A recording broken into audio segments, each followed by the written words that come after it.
Well, good morning to you, Grenada, Carriacou, Peter Martinique, the rest of the Eastern Caribbean, to you wherever you are. It is the 28th day of the month of January. Oh, when the saints go marching, the months go marching away. Indeed, it's a pleasure being here with you. And again, a special good morning to you, all listeners on Classic 105.5 and 105.9. With viewers joining us on television, that's GBN Channel 7, Channel 11, and Channel 20 if you are in cable, or you possibly chime in via the World Wide Web at www.gbn.gd or other social media platforms, Facebook or YouTube. Welcome to today's edition of To The Point. I'm Joseph Cadore, and indeed it's a pleasure being here with you. My guest this morning, no stranger to the GN, no stranger to television, no stranger at all to anybody in Grenada, unless you've been under a rock for the last couple of years, Daisy. And we know most Grenadians, maybe if you wonder, it's probably for the purpose of trying to stay clear of COVID. Good morning, Daisy. How are you? Happy 2022. Hey, good morning, Joseph. Good morning, Grenada, Carriacou, Peter Martinique, Grenadians in the diaspora, wherever you may be. Happy 2022 to you as well. And indeed, it's a pleasure having you here today. Let's start the conversation by putting the year that was under the microscope for your union. Tell us about it. Joseph, towards the end of the year, I had to hibernate a little bit because 2021 was a pretty tumultuous year. It was a very busy action year for the union. And as union, we're happy about that because it brought a lot of awareness to young workers and to the country as a whole about the labor movement, about unions, about what we do, how we represent workers. And we're just very happy that we're able to get through the COVID safely, all of us. We marched in the rain, we marched in the sun for 4%. I think 2021 was dubbed the 4% year. Sometimes I'm called the 4% lady. But I think altogether it was a tremendous year. It was a big year for unions in Grenada and for the labor movement and for workers. And we are grateful to God for that. That 4% battle you had, I think it is, you could safe to say, it's probably one of the challenges you've had to, the issues you've had to deal with that sort of sets the mark for the role and function and the purpose of the union. Because very often people seem not to appreciate the value and virtue that the union offers to its members. Yeah, I think, Joseph, I think we have become, as a generation of people, 48 years into independence, I think we've become complacent. We've become used to certain things. And the rights and privileges that we enjoy today as workers, and also the responsibilities that we have to carry out, those things didn't come about easily. Our foundation is in the Caribbean is a post-slavery one.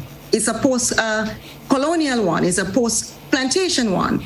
And so there were times, hundreds of years in our society, in our country, when persons were not persons at all and they had no rights and labor was forced.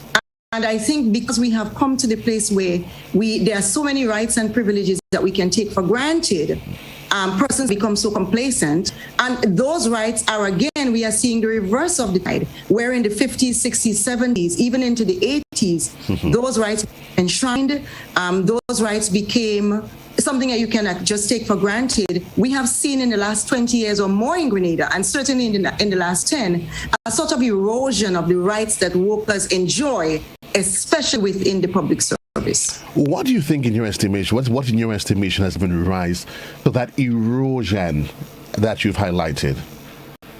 Right. So again, I'm coming back to one, complacency. We are a little bit comfortable. By and large, our workforce, our emerging workforce, we are high school graduates, we are tertiary educated graduates, and so there's certain privileges we just take for granted, and we are comfortable. Our forefathers were not comfortable, so they had to struggle. Uriah Busbut, T.A. Marishaw, and all those leaders who came before us. And I think because we have become complacent, the employer has become a bit more ruthless. And you all want employers who want to be able to dominate, manipulate, and control workers. And a worker who is empowered, a worker who is aware of his rights, is not a worker that you can do that to. But in Grenada, what we have seen from the labor movement, what we are noticing is that more and more people are not eager to embrace their rights or to stand within their power within those rights. And the employer Of course, employers want to be able to get more out of workers without having to give more to workers. So that's the diametrically opposed sort of a situation that we've seen. That is the root cause, we would want to say. And some have often argued that while we've become advanced as a society in terms of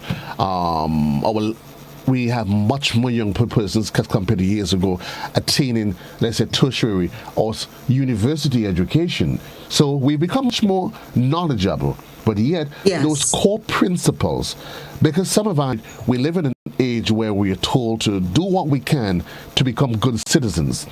And once we've established that, we seem to think that the rest is just going to fall in place. But the reality is that's not how life is really truly. And I think maybe this current generation, they're learning that the hard way. You have to fight for everything you need in life. Yes. And the principle and the core values with which previous generations might have grown up with, where you wake up in the morning and you have to do chores and you have to struggle for things. And when the food is placed on the table, because you participated in how it got there.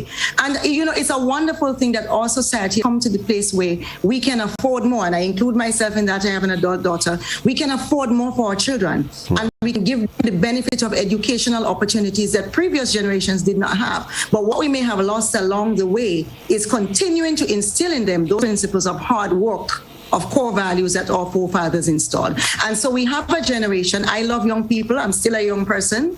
But we are seeing an emergent generation that is not prepared to fight because they're easily satisfied. Their satisfaction quotient is so easily met. You also have a huge generation of workers who do not understand, I deserve more. I deserve better.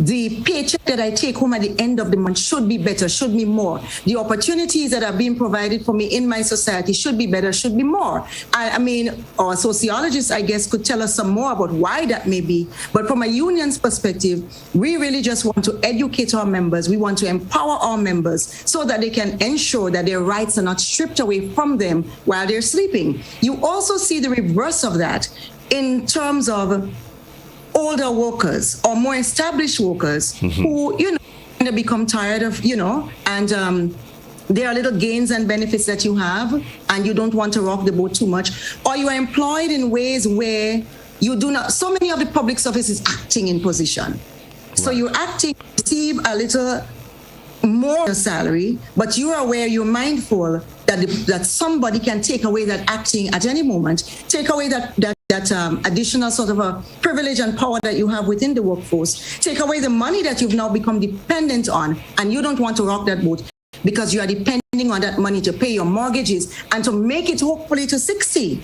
And so that on the both ends, you have our young people with one sort of a dynamic, the older section of the workforce with another set of dynamic. But what it makes for is a situation where the employer can ruthlessly employ it. Ruthlessly, and I think you keep bringing that to the fore. How much of a challenge how much has the influence of political influence in terms of politicians saying to the working class, you know what, I can give you this, and they seem to offer you this sense of hope, you know what, depend on me. And just when I was listening to Sky News, and it just kind of shocked me, there was one of the Westminster, one of the MPs was saying that the masses have been duped into thinking that the power resides with the politicians, not realizing, in truth and fact, that we are the ones that holds the power resides within us.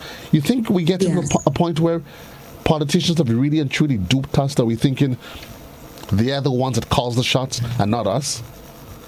I think to a large extent, our societies, and not just Grenada, within the Caribbean, within our democracies, somehow democracy has been engineered to such a great extent that true democracy, where persons really should be able to live within a certain context of freedom, a balance with rights and responsibilities, that has been slowly taken away. And in the case of workers, yes, you sort of see that kind of a prevailing feeling where persons feel it's all about the politician.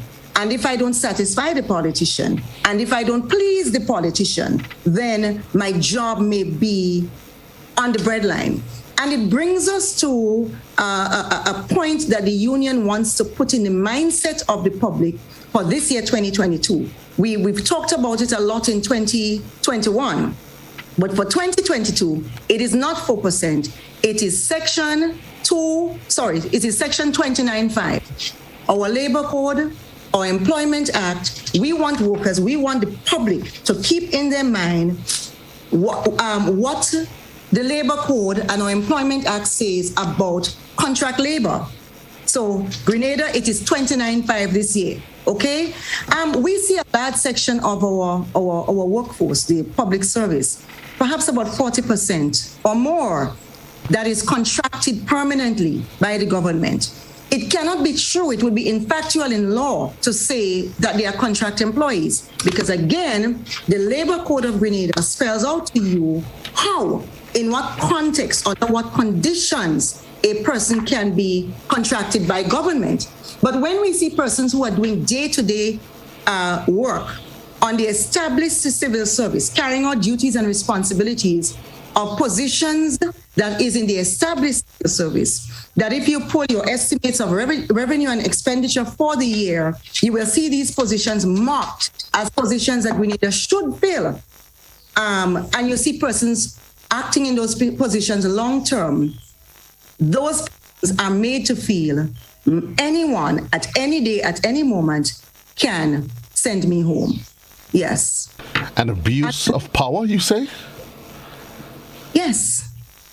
Because there is a power imbalance. When someone, as you rightly pointed out before, when someone sets themselves up in a position of power where you are employing people, but somehow they feel that they owe that employment or their bread or their living to a politician, yes, then that person now feels vulnerable. That person can be manipulated because they do not understand that I should not be beholden to a politician. I should not be beholden to someone. I should not have to be saying 3 bags full and how much higher should I jump to be able to keep a job. Our labor laws or the Employment Act and so speaks against it. But we see in the public service where workers are kept continuously employed without virtue of having a proper legal instrument in front of them that sets out the terms and conditions of their employment, that is covered under the PSC or PSC rules and regulations, they fall victim and feel prey to our politicians. So the agenda has been set, Daisy. The agenda has been set. Yes. The question that resides within us now is what is the plan for the year 295? As you said, last year was the 4%. How do you realize the objectives that the agenda has so clearly set out for the union? Right. And I just want to go back a little bit. At the end of 2021, our union at PWU held a panel discussion on the topic, do unions have legitimacy in political discourse for social and economic development? And the resounding answer was yes. We had Dr. Andre Lewis from the Cipriani Labor College in Trinidad. Someone correct me if I'm incorrect there. We had Brother Andre Lewis again from Grenada and myself. We participated in that. And we looked at employment acts and so throughout the Caribbean. We looked at the labor movement throughout the Caribbean and how labor movement has influenced modern politics in the Caribbean. And there is no way that you can separate or you can say that a union has no legitimate right to discourse in the political social sphere. We have to. Because how do you bring about change for workers who are permanently acting for the last 15 years when they should not be, when our labor laws say that you should not be? How do we bring about change for the doctor at the hospital who is trained, who is a pathologist by training, by qualification, but he's been acting in that position? Sorry, he's not acting at all. He's never been placed in that position properly, but he's been doing the job without the pay. How do we ensure that the nurse who should be, according to how our nursing council is set up, should be enjoying certain salary benefits based on the work that they are carrying out. How do we ensure that these persons are empowered to begin to speak out and to begin to stand up in defense of their own selves with their union so that we can get redress? And what the union will be doing, continuing to do, is to educate workers for empowerment, for collective strength. So we will employ and educating our workers on how the terms and conditions of your employment should be. What contract work should be. There is contract of service. There is contract for service. How long should you be acting in a position? And what is the recourse that you have within the law when you feel that you have not been done right by the employer according to our labor laws? So it's education, empowerment for collective strength and action in 2022. And you get the sense that this continuous bleeding and abuse of the system that has given rise to that sense of mediocrity that exists in some parts of the civil service, where some folks because they know they're not being fully remunerated in the way they should. So you know what? I'm going to do this because I'm paid to do it. But in the back of my head, I'm not happy. So you know what? I am not going to go beyond the call of duty. And I remember years ago, there being the talk about greater professionalism within the public service. But the question is, and I'm agreed, how do you achieve that when at the end of the day, people think they're in their minds they are being abused and ripped and not being duly compensated for the service that they render? And you're so right again. And this is what we want Grenada to understand. When we speak as union, we are not trying to speak out against the administration. We are not trying to speak out against the state because we form part of government as public servants. But what we want to say to our citizens is that you are spending money to employ people, and you are not sure that you're going to get back the level of productivity and the output that you should get, because these workers are hurt professionally, they are frustrated, they are becoming bitter, they are becoming sick, they are demoralized, they are demotivated. So how do you get a person to work when an Imani person or a person, well, let's call it a long-term Imani or chronic Imani?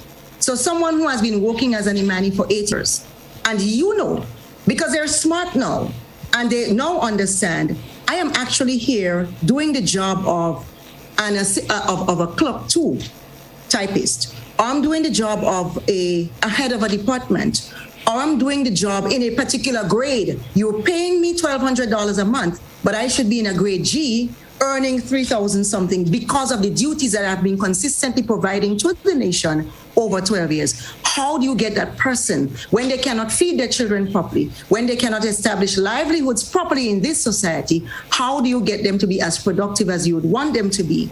And that is a question we have to address, and it must be fixed if we can see our nation continuing to grow, to build, develop at its capacity. 48 years into adulthood. 48 years into adulthood, the system must be fixed. How does it happen? There's a culture in the public service. I'm not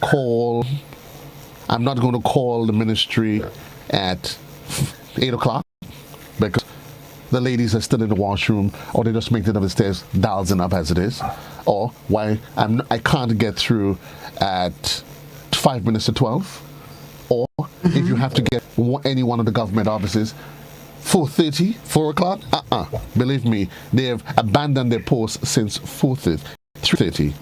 That also adds to the problem, Daisy. So yes, while maybe government, the stakeholders, the owners of the purse, yes, they have raped maybe in one way or the other and blessed them.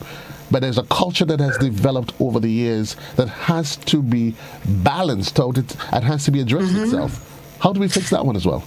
And Joseph, I totally agree that there in many ways, and as a union, we also preach rights alongside responsibility. What is your responsibility to your employer? How do you conduct yourself professionally?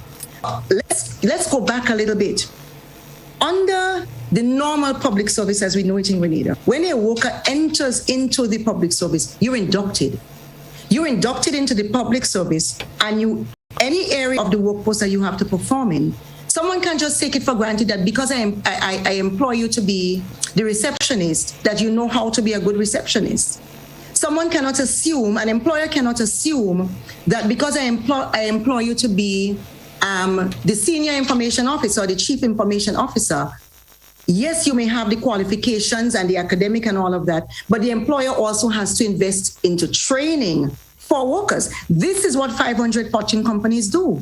So when you take an employee and you place them on the PBX and you say, answer the phone, and you set up some guidelines, and so in terms of your expectation as an employer, then that employee carries out the job in the best way that they can. But Joseph, I want to tell you that there are public servants that report to for duty across the service by 7 o'clock each day.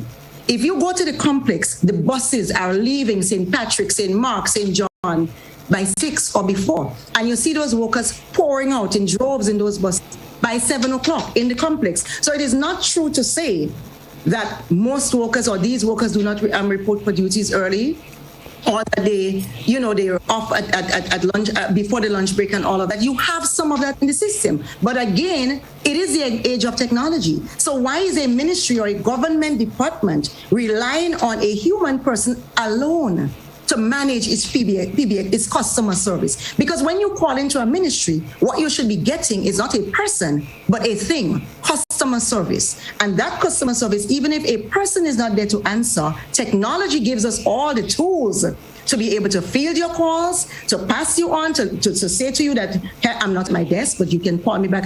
When you call the banks, you get that. You call Digicel. As a matter of fact, within the private sector, you hardly have someone answering the phone. What you have is the automated services. Eventually, you get to a person. But when you have one person on the desk, that person has to eat lunch. That person has to go to a bathroom break. But let us not be labor, because there is a concept somehow in the public domain that public servants are phone operators. Public servants are not phone operators. Public servants, whatever spectrum in careers you can think about, you have that within the public service of Grenada for this country to run properly. You have persons who are lawyers. You have persons who are skilled pilots who can bring in the boats and the cruise ships and all of that. These are public servants. You have persons like myself. I'm not answering the phone. I'm a communications expert.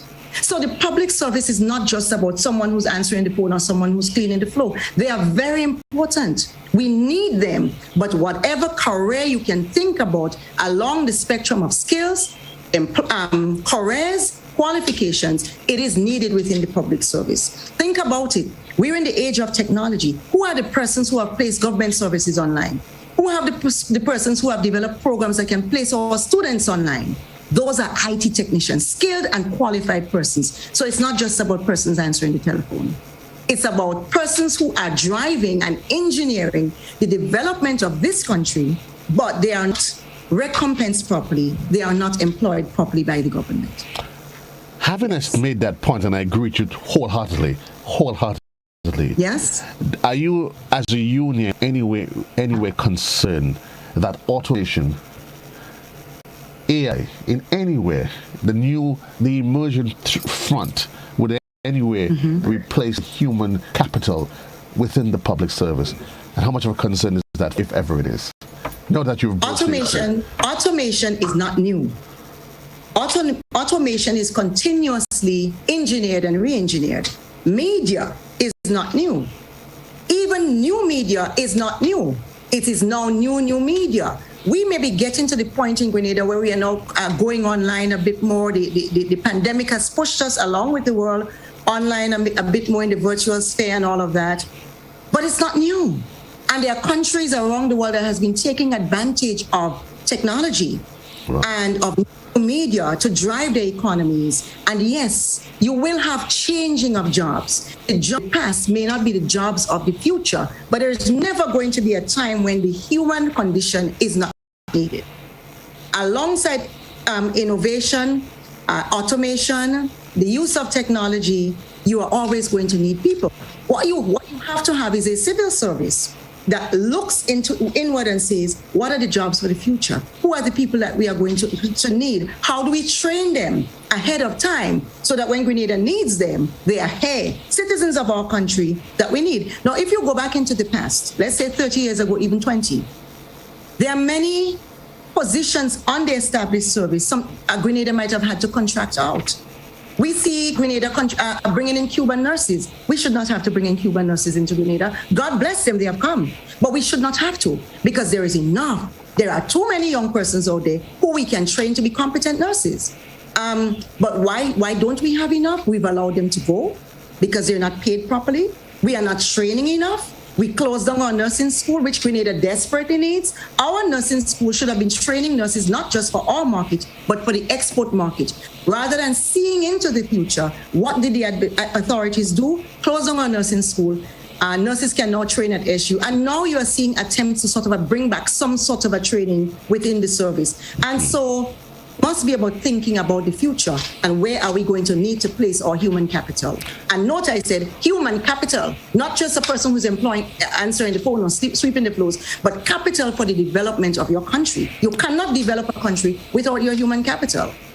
Thinking about the future, human capital, thinking about forward and progressive thinking. That's the current trend of the conversation. Yeah. 20 minutes on to the hour of 10 o'clock. Time runs so quickly. We'll take a quick commercial break. When we come back, we can conversation with Daisy Hazzard, the Public Relations Officer of the Public Workers Union. We'll be right back. Right here. Get ready for a season of Grooving Smooth and Live on GBN. Grooving Smooth and Live is a 1-hour performance gig every Thursday from 8 p.m. featuring performances from our local musicians and short interviews discussing all things musical. Every Thursday, a different musician and a different instrument will be featured, from the violin to the saxophone to the trumpet, guitar, and steel pan. Our local musicians playing, improvising, and educating us on all genres of music. Join GBN with host musicians Mathai and Shireen and a special guest every Thursday at 8 p.m. It's Grooving Smooth and Live on GBN. Feel good facts. Avoid the most common causes of spreading the flu. Cover your coughs and sneezes with a tissue, dispose of it straight away, and either wash your hands or use an alcohol-based hand sanitizer.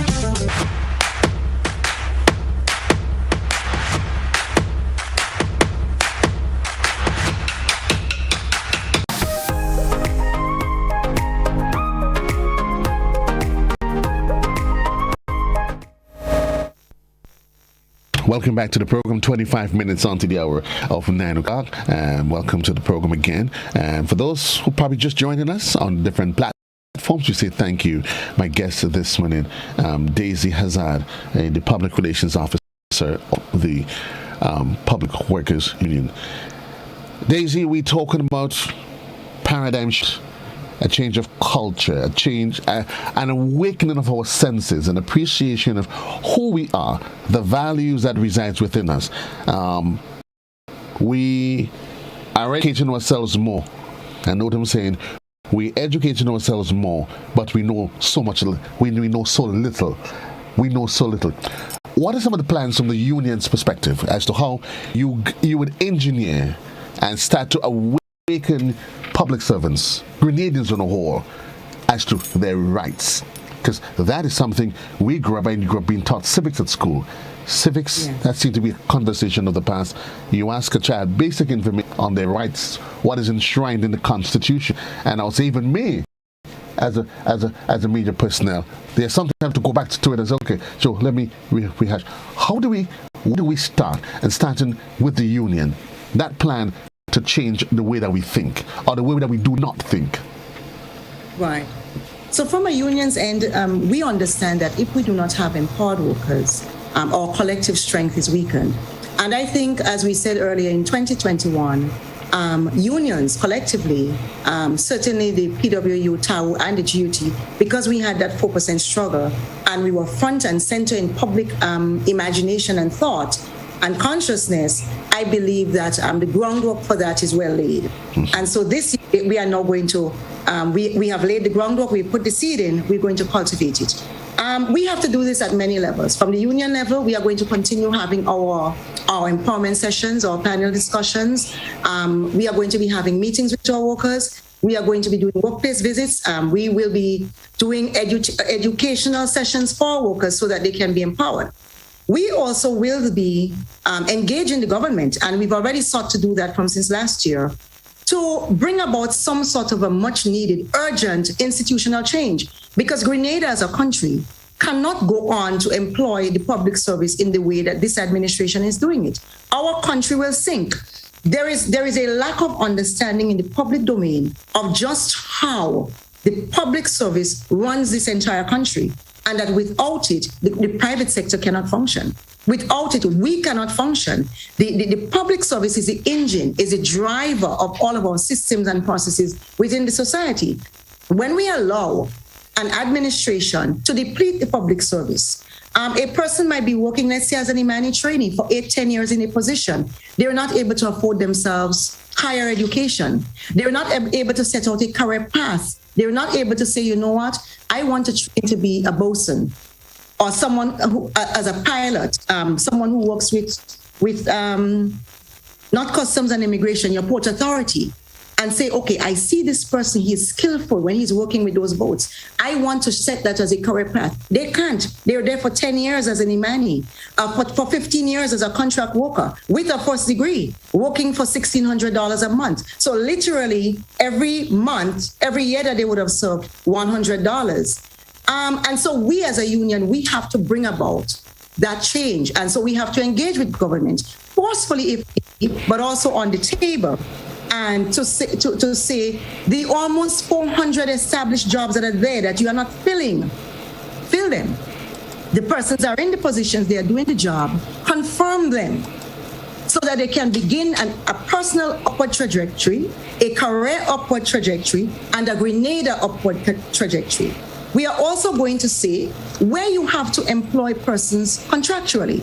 There must be policies guiding all of that. The labor code sets it out. But we also agree from the union that perhaps things need to change a little bit, although our Employment Act is up to date, up to recent times. So we know that change can be accommodated, but it cannot be that our workers are pressured, are made vulnerable, are discriminated against, are employed in ways that disenfranchises them. So we will be engaging. We will be bringing. We have already drafted a position paper. We'll be going before government with that, and we'll be asking for and clarifying for those changes. So it is going to be a multi-tiered, multi-pronged approach. But I want to say, in 2021, when our country was facing so many pressures from the pandemic and in so many other ways, the absence of other voices in the society was glaring. Where is your civil society? Where are your NGO groups and organizations? Where is your Council of Churches? Where are Alliance of Churches? There's so many that they too should be speaking out about as civil society. And it seems to us from the labor movement, trade union movement, that the brunt of keeping Grenada safe, the brunt of keeping Grenada on a safe path, the brunt of keeping Grenada away from total destruction rests solely on the labor unions. And so we are calling on civil society, the NGO groups and organizations to speak up. The vast percentage majority of contract workers are females, women, young girls in their 30s and 40s with children. Where is the organizations that speak out about women in the society? Don't you understand that if your young girls and women are employed under the breadline, and their salaries are so small, they are vulnerable, their children become vulnerable, that their children and themselves are poor?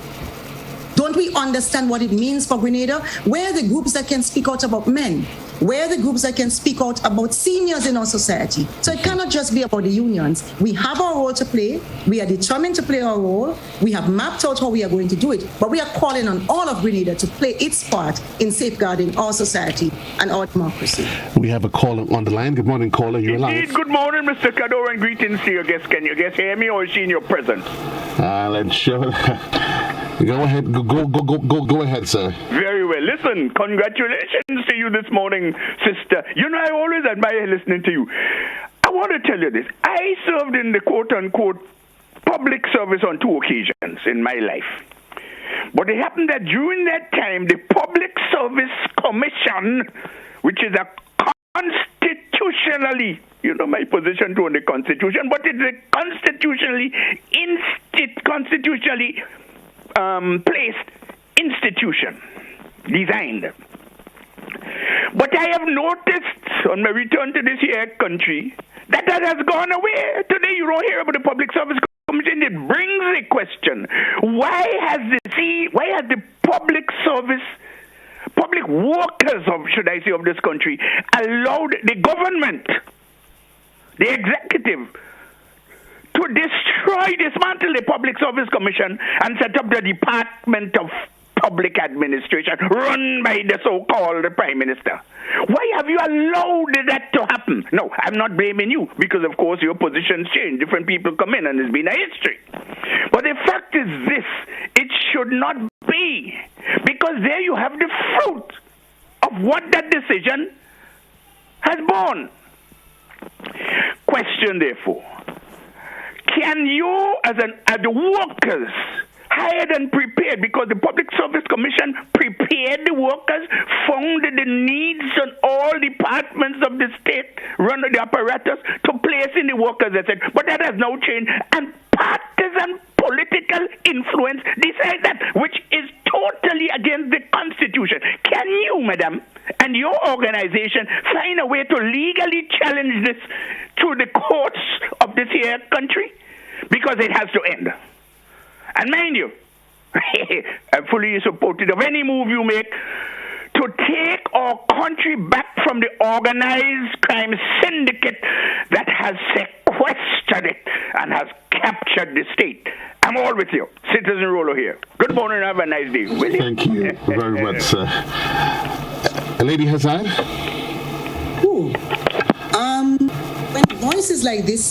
When voices like this caller, and thank you, caller, for all of the sentiments expressed. When voices like this caller speak up and speak out, we tend to brand them in the society. We say they're agitators. We say they're troublemakers. We ask, what do he? What are you going on so about? Why you ain't just set yourself and thank God for what you have? Be contented that you have a job at least, you know? And on so many points, the caller is right. And we need more voices like that coming forward and speaking in our society, among our working class, among our public service, wherever you are in Grenada, come forward and speak. And I just want to comment briefly on the role of the public service. We've said it, I've said it on behalf of Union throughout 2021, that the Public Service Commission of Grenada is one of the pillars of our democracy. And you hear people saying, oh, well, the public service is a rubber stamp, the public service and not making sense and all of that. And they do not understand that what we should be saying is we need our public service to function, our PSC to function and to work in the way that it ought to. Now, let's look at briefly the present construct of the Public Service Commission. The head of the Public Service Commission at this moment is a goodly lady by the name of Beryl Isaac.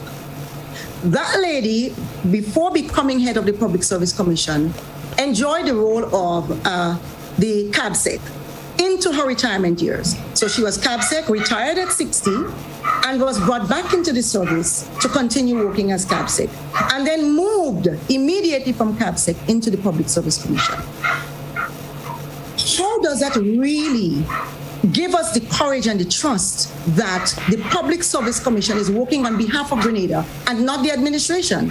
The public service is not supposed to be working on behalf of the administration. That is a construct and the concept of the Westminster style of government, that your Public Service Commission is literally the vanguard that protects the society from the excesses of the administration, because administrators are politicians. So when you have too much political influence and you have too much political pressure being brought to bear in our minds, based on the sort of a makeup of the PSC, based on how persons in senior management positions within the government, assume or come into positions. You see senior management officers you see persons come into senior management positions. The position was not advertised. No one applied. There wasn't interviews carried out. But someone, an administrator, someone, which would be the minister, picks up someone and says, you are the PS, you are the CEO, you are the senior administrative officer.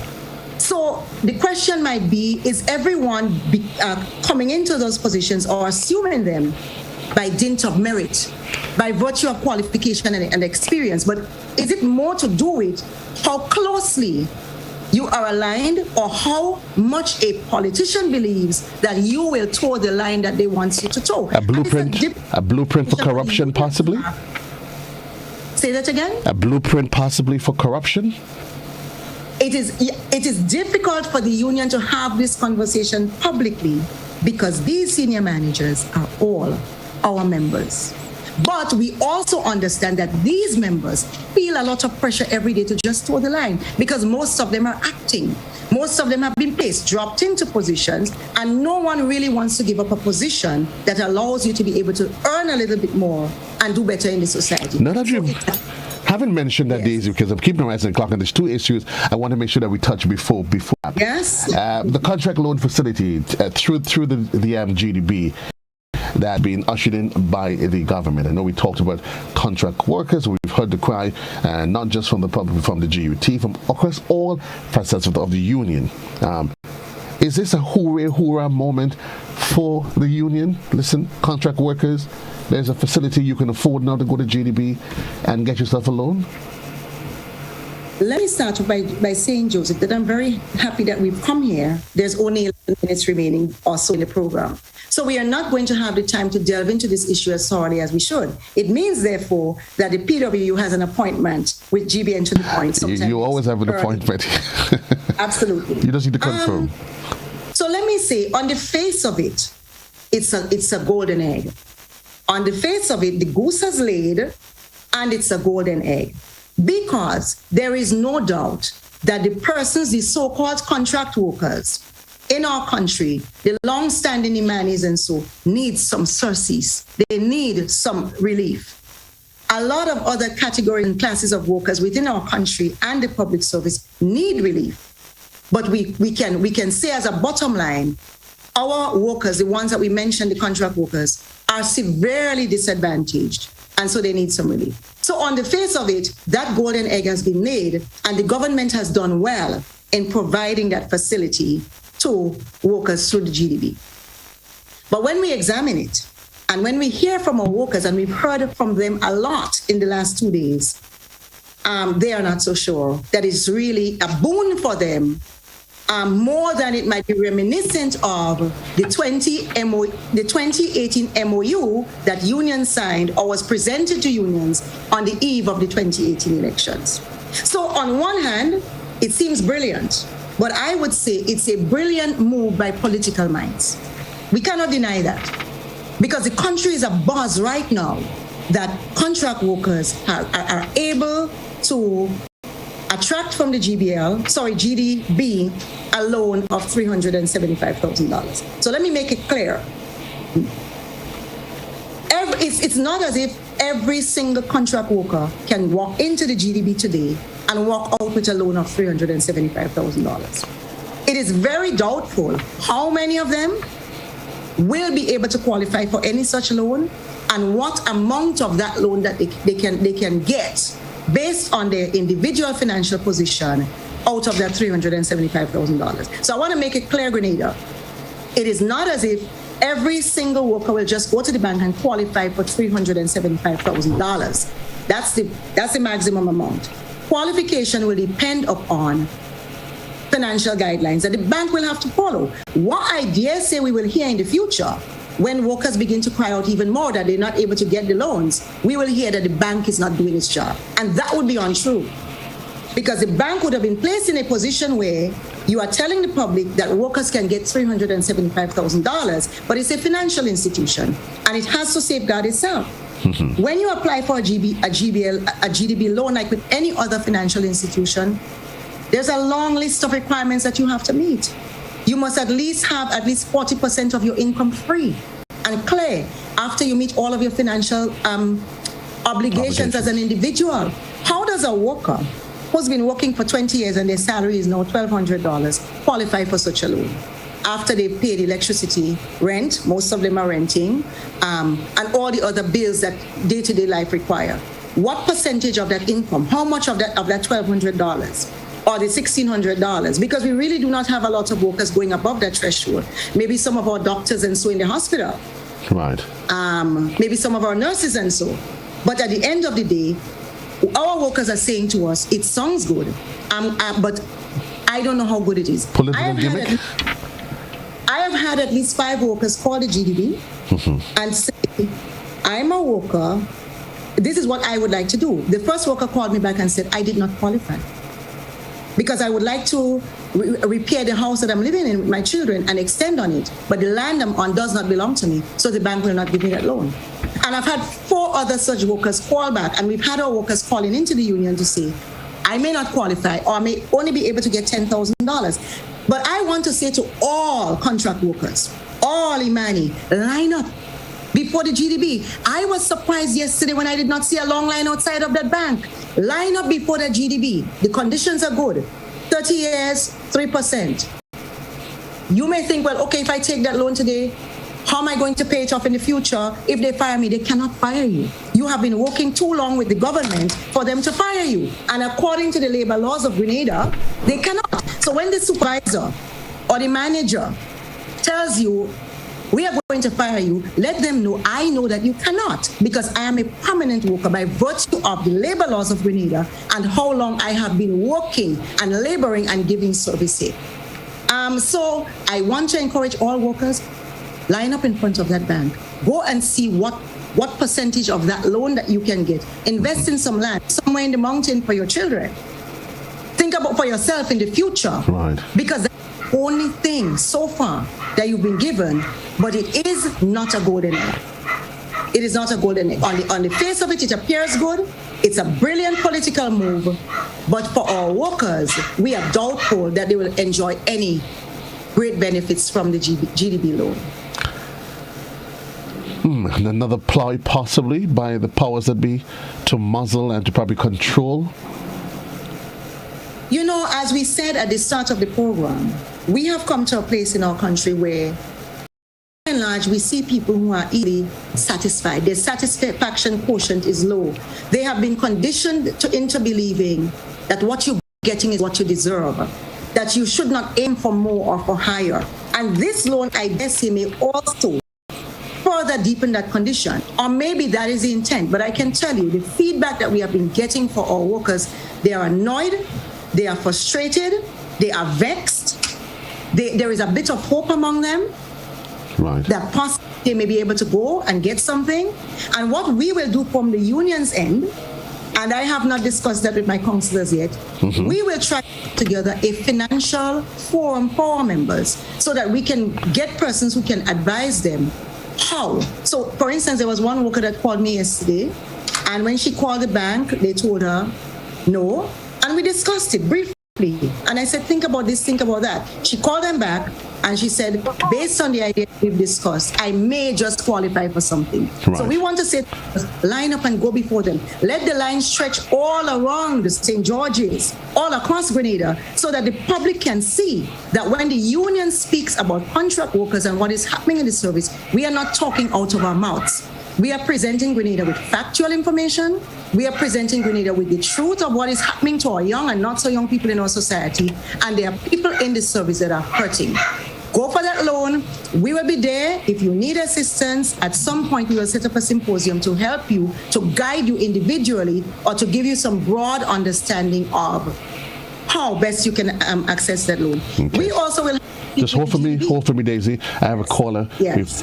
Good morning. You're live. Yes, Joe. I really like listening to Ms. Hazzard, and she knows what she's talking about. In my opinion, this thing that they did with GDB and this thing is a political gimmick. It is not only a political gimmick, it's an election ploy. And so we need that don't be duped as we have been duped in election with oil. So the thing is going to go, this and so everybody's going to run and do what they have to do. But remember, this is a ploy, deceive.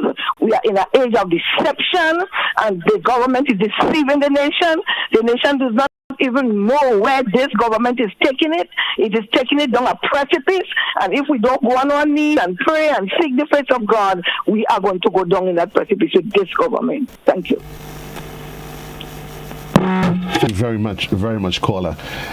3 minutes on in the morning time. In case you're just joining us, maybe you're probably just waking up wherever you are.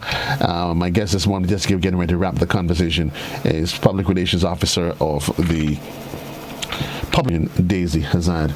I seem to have lost Daisy somewhere, and I'm speaking to myself apparently. Daisy, we have to wrap, as you did intimate you have an appointment with the GBN, and that is you just need to let us know when you are ready. Absolutely. We started the conversation and want us to wrap. Let's encapsulate it. 2021 was the year dubbed 4%. 2022 is getting our people, and I'm saying it collectively, our people to understand their worth, their value, by understanding that the power resides within us. Correct? Absolutely. So what we want to say, in fact, is that 2022 is the year of education, empowerment, collective strength for change. And as persons must understand that I have worth. I'm worth more. I deserve more. I deserve better.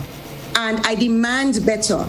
And I can stand up for myself individually and collectively together with my peers and my union, so that I can institute and bring about the change that I want to see for myself, that I want to see for my society, that I want to see within the workforce, and that I want to see for the future of Grenada.